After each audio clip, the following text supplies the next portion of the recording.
Nama saya Mario Martin da Silva dengan NIM belakang 088 akan menjelaskan proyek dari kelompok kami, yaitu proyek sebuah prototipe aplikasi uang.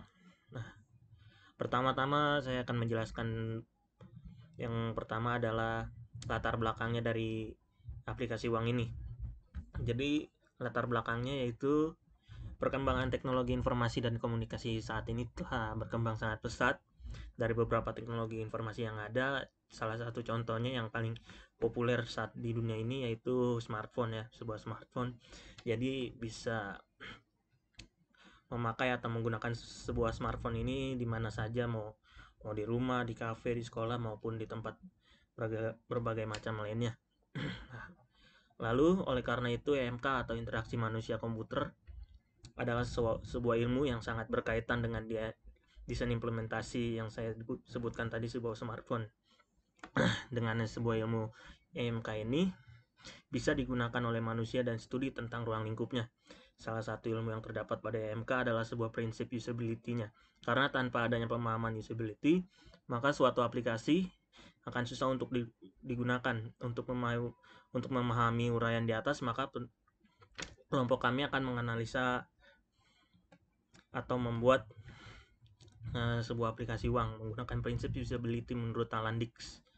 Lalu selanjutnya adalah tujuan dari aplikasi uang ini, yaitu tujuan dan hasil dari pembuatan berdasarkan analisa berupa kekurangan yang terdapat terdapat kekurangan dari aplikasi-aplikasi yang telah kami analisa menggunakan prinsip usability Alan Dix ini. Nah, untuk tercapainya kebutuhan oleh pengguna terhadap aplikasi ini dalam fiturnya, kekonsistenannya, dan dalam penggunaannya, penambahan fitur lainnya berdasarkan kekurangan agar tercapainya kemudahan dalam penggunaan di dalam masyarakat sasaran atau peminat dari aplikasi payment atau e-money ini, lebih dari yang diinginkan oleh sebuah sistem. Lalu selanjutnya adalah terdapat sebuah metodologi. Metodologinya yaitu UCD atau User Centered Design. Adalah sebuah filosofi perancangan yang menempatkan pengguna sebagai pusat dari sebuah proses pengembangan sistem. Lalu, kesulitan pengguna atau bisa disebut end user selama ini untuk membaca dan menerjemahkan dokumen-dokumen yang ada dalam setiap pengembangan dapat terbantu dengan menggunakan metode UCD ini.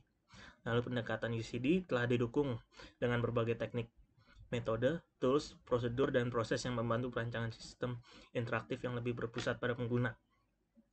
Dan pada metode UCD, pengguna berada dalam level of design sophistication dari semua antar pemuka grafis yang digunakan beserta konten dari kios informasi ini. Pada saat berinteraksi dengan kios informasi, pengguna harus mendapat kenyamanan yang sama sesuai pengalamannya dalam penggunaan sistem yang lain.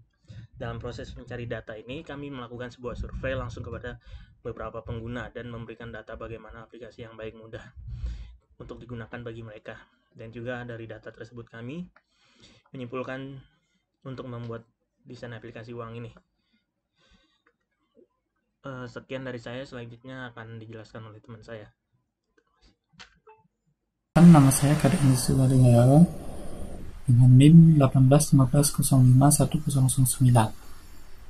Nah, kali ini saya akan melanjutkan pembahasan dari prototipe, di mana di dalam pengembangan aplikasi ini terdapat beberapa poin yang penting, yaitu target pengguna, batasan produk, platform yang digunakan, dan juga aplikasi. Nah, di sini saya akan menjelaskan tentang yang pertama, itu target pengguna. Nah, target pengguna ini yang diharapkan kami pada saat pembuatan aplikasi ini adalah pengembangan aplikasi lewat penambahan fitur-fitur yang belum atau dirasa masih kurang dari fitur yang sudah ada. Nah, jadi di sini kita mengembangkan fitur yang ada seperti kekonsistenan fitur dan bahasa, metode pengisian saldo, dan lain-lain sebagainya.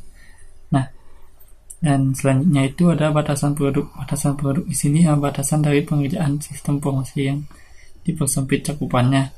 Seperti dipersempit di sini maksudnya itu kita mengkerucutkan bagian dari pembuatan aplikasi ini agar tidak melebar kemana-mana dan tidak mempersulit kita dalam proses pengembangan aplikasi ini.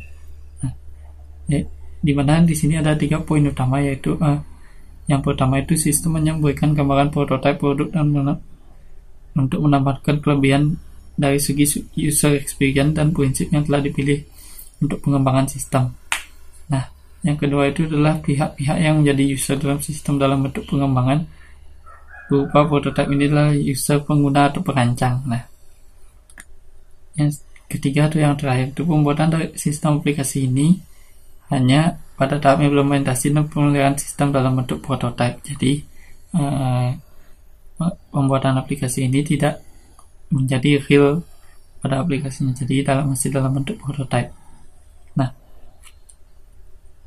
yang selanjutnya itu adalah platform yang digunakan. Nah, karena analisanya menggunakan prinsip usability Alan Dix yang diambil oleh penulis, maka dalam pembuatan model pengembangan fitur-fitur sebenarnya yang materi oleh pengguna atau user berdasarkan analisa. Maka dari itu dibuatlah kemudian implementasi sebuah prototipe yang digunakan untuk membuat gambaran produk. Dalam pembuatan prototipe ini,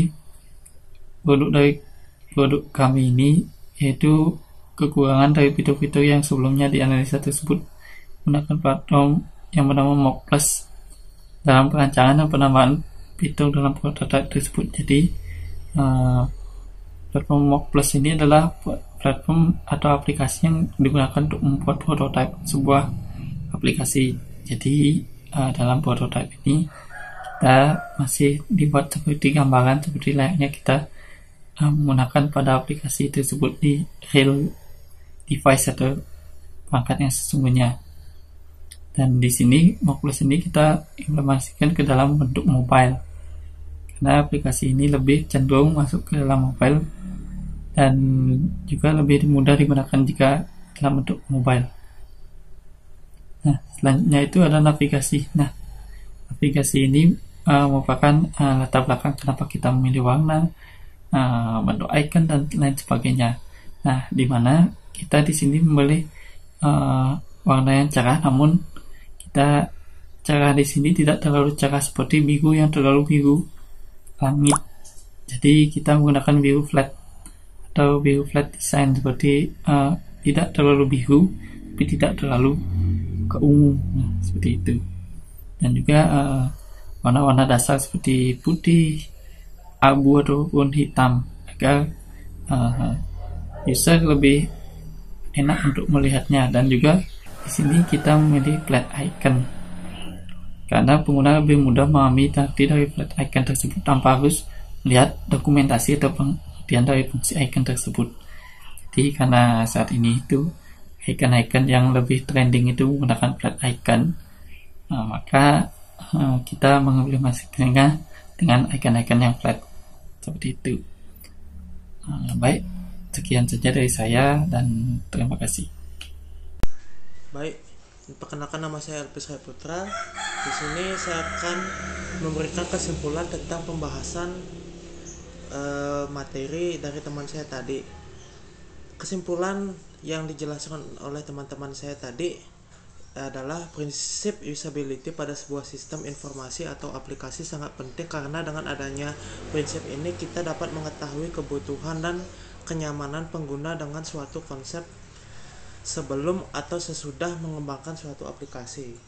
Dan saran saya adalah dalam pembuatan aplikasi atau website perlu mengetahui prinsip usability untuk membantu dan mengetahui kebutuhan pengguna. Selain itu, makalah yang dibuat ini mengenai materi pokok. Bahasan dalam makalah tentunya masih banyak kekurangan dan kelemahannya karena terbatasnya pengetahuan dan kurangnya rujukan atau referensi yang ada hubungannya dengan judul makalah ini. Sekian dari saya, terima kasih.